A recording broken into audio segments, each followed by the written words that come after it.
Hello, in front of me I've got Samsung Galaxy F23. In this video I'll show you how to add different types of cards to Google Pay. In the beginning, let's enter Google Pay app and tap blue button at the bottom of the screen. Now focus on loyalty, gift card and public transport.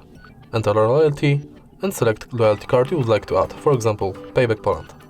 Now you can scan your card or enter details manually. Tap save and it's done.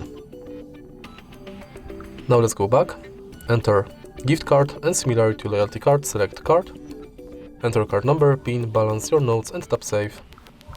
Last card you can add is public transport. If you are able to find your public transport, select it, you'll be redirected to a website where you have to finish the inside form. All of your cards will appear right here. If you find this video helpful, please leave like, comment and subscribe.